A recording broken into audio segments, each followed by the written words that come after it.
Фанни Милс родилась в 1860 году в штате Огайо, в семье переселенцев из Великобритании. Сначала с ней все было хорошо, но быстро стало прогрессировать заболевание, из-за которого лимфа застаивалась в ногах.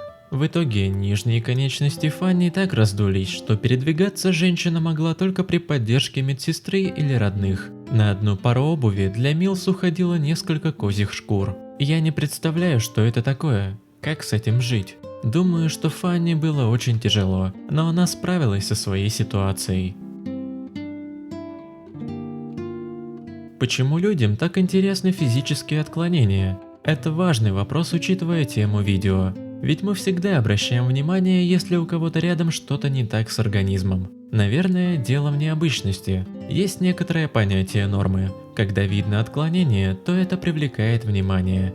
Другой вопрос, насколько нравственным является проявление внимания, ведь очевидно же, что человек, у которого проблемы со здоровьем, страдает от этого и болезненно воспринимает каждый факт проявления внимания к нему. Не все окружающие это понимают, некоторые даже пытаются самоутвердиться за счет человека с ограниченными возможностями, и естественно я такое осуждаю. Все мы разные, у каждого свои недостатки. Иногда кажется, что проблемы физического плана куда менее страшные, чем проблемы нравственного характера. Человек, который передвигается только на инвалидной коляске, может оказаться замечательным, воспитанным, высоконравственным, отзывчивым и так далее. А какой-нибудь парень с фигурой древнегреческого атлета может быть последней, простите, сволочью. Иначе не назовешь. Так что, друзья, занимаемся своей нравственностью, думаем о душе.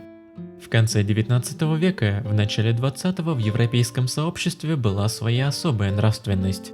Не считалось зазорным ходить в цирки, где показывали людей с разными заболеваниями и отклонениями. Толпы посещали подобные заведения и думали, что это нормально. Не сомневаюсь, что Фанни Милс было не просто согласиться на работу в цирке, но выхода у нее не было. Меньше из зол. Одно дело быть обузой для всех, тянуть деньги и так далее. Другое – самостоятельно зарабатывать и быть причастной в какой-то степени к искусству. Фанни выбрала второй вариант и очень быстро стала популярной. Милс регулярно выходила на манеж, ездила на гастроли. В какой-то момент для нее придумали несложный, но эффектный номер.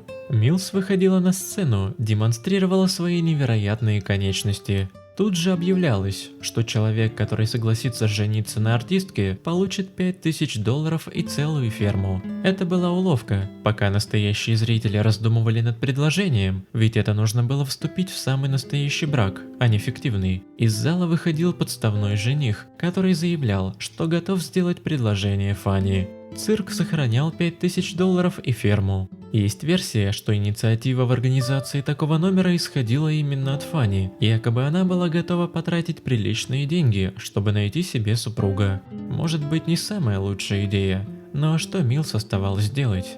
Женщина была состоятельная, в цирке ей хорошо платили. Однажды Фанни допустила, чтобы в игру вступил не подставной жених, а обычный зритель. Он стал ее мужем. У женщины даже ребенок родился, а это значит, что супруги были близки. Существует мнение, что Фанни Милс просто надевала большие башмаки, а ноги у нее были на самом деле обычные. Эта теория ошибочная. Сохранились фотографии, где Фанни демонстрирует свои ноги без обуви. У нее действительно были проблемы. К сожалению, ребенок, который появился на свет у Фанни, долго не прожил. Для 19 века в этом ничего особенного не было. Медицина еще не вышла на такой уровень, чтобы успешно справляться с большинством детских болезней. А чуть позже ушла из жизни Фанни, которая не дожила до 40 лет. Ее супруг остался состоятельным вдовцом. Вот только и он скоро покинул этот мир. В том, что Фанни ушла в молодом возрасте, думаю, ничего удивительного не было. Организм неправильно функционировал, здоровье ухудшалось.